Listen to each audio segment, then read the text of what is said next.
بسم اللہ الرحمن الرحیم۔ کوئی اندازہ نہیں کر سکتا اس ظلم کا جو ان صوفیوں نے اسلام پر ڈایا ہے۔ کون سا شرک عقیدہ ہے جو ان کی کتابوں کے اندر نہ ہو؟ واسطے وسیلے کا شرک، پکاروں کا شرک، اور عالم الغیب کے اندر شریک ٹھہرانا۔ کوئی کتاب ان کی اٹھا کر دیکھو، عبد القادر جیلانی ہوں، محی الدین چشتی ہوں، علی اجویری کی کشف المحجوب ہو،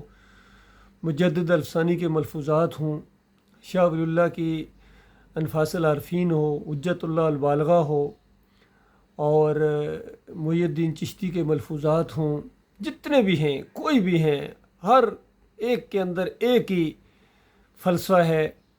کہ یہ بندے ہیں، یہ داتا ہیں، یہ دستگیر ہیں، یہ مشکل کشا ہیں، ان کے وسیلے سے دعا مانگو تو پوری ہوتی ہے۔ یہ مچل جائیں گے وہاں اپنے مریدوں کو جب تک ساتھ نہیں لے جائیں گے جنت کے اندر۔ یہ سارے فلسفے ان کتابوں کے اندر موجود ہیں۔ اللہ کے بندوں، آج جو قبر پرستی کا شرک ان مسلمانوں کے اندر آیا ہوا ہے، اس کی ساری قسمیں ان کتابوں کے اندر موجود ہیں۔ وہ فضائل اعمال ہو، وہ ان کی فیضان سنت والوں کی ہو، جو بھی کتابیں ہیں، حتیٰ کہ تقویۃ الایمان جیسی کتاب کے اندر شاہ اسماعیل نے لکھ دیا کہ اس طرح دعا مانگنا کہ اے عبد القادر جیلانی تو اللہ کی وجہ سے دے، یہ تو صحیح نہیں ہے، لیکن اس طرح دعا مانگنا کہ اے اللہ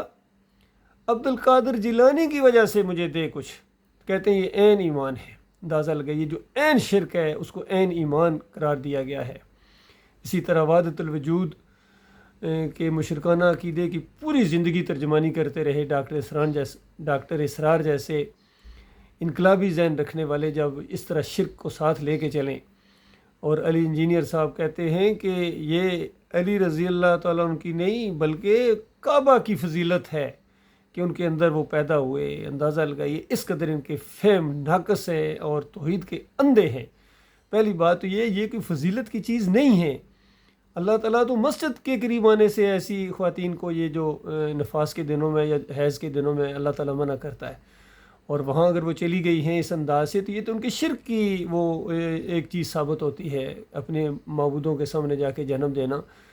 اور یہ ایسی خاتون کے اوپر ایک بہت بڑی تہمت ہے، اور اس انداز سے جو بعد میں مومنہ ہوئی ہیں تو اللہ تعالیٰ نے شرم دلائی ہے۔ دیکھو انسانوں، ایک بلی ہے وہ تم سے زیادہ شرم و حیا والی ہے، اپنی گندگی کو کس طرح چھپا دیتی ہے، لیکن تم ایسے بے شرم ہو گئے ہو، تمہیں ذرا حیا نہیں آتی ہے۔ جب ایمان نکل جائے تو پھر یہ سب کچھ ہوتا ہے۔ علی انجینئر صاحب فخر سے کہتے ہیں کہ میں ان کے پیچھے نمازیں پڑھتا ہوں، چندے دیتا ہوں ان کو، اور یہ جتنے حوالے ان صوفیوں کے دیتے ہیں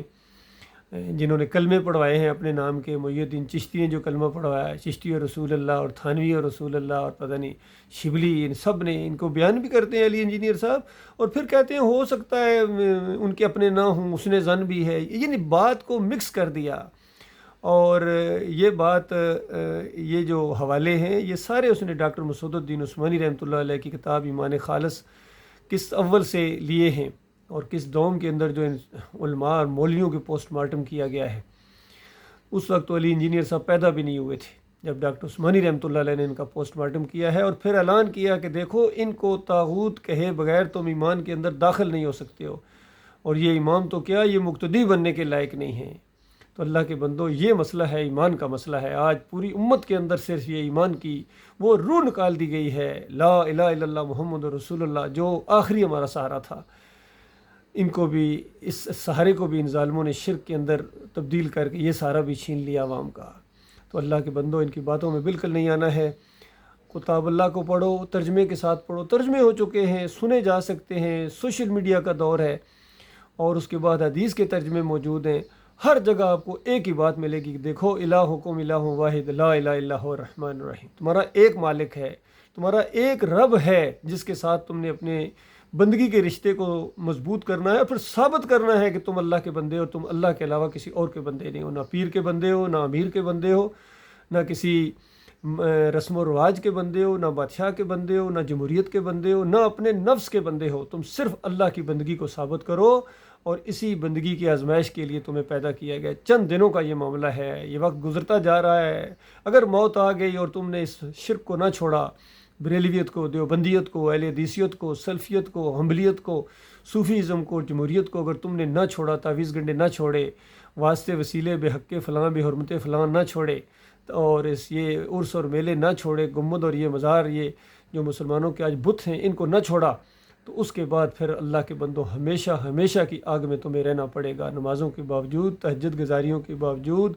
اور عمرہ اور حج کرنے کے باوجود، اور پوری دنیا کے علماء جو آج کے علماء ہیں، یہ تمہارا اگر جنازہ پڑھیں اور مغفرت کی دعائیں کریں، اللہ تعالیٰ تمہیں جنت کی خوشبو تک نہیں لینے دے گا۔ ایسا غیور رب ہے،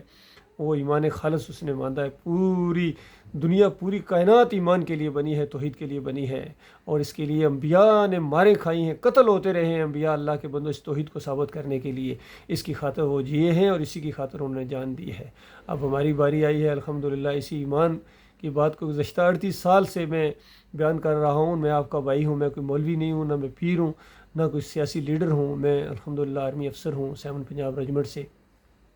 اور یہ ایمان عقیدے کی بات، یہ اصل بات ہے اللہ کے بندوں، ورنہ تمہارا کوئی عمل اللہ کے ہاں قابل قبول ہونے والا نہیں ہے۔ اللہ تعالیٰ غور و فکر کرنے کی توفیق عطا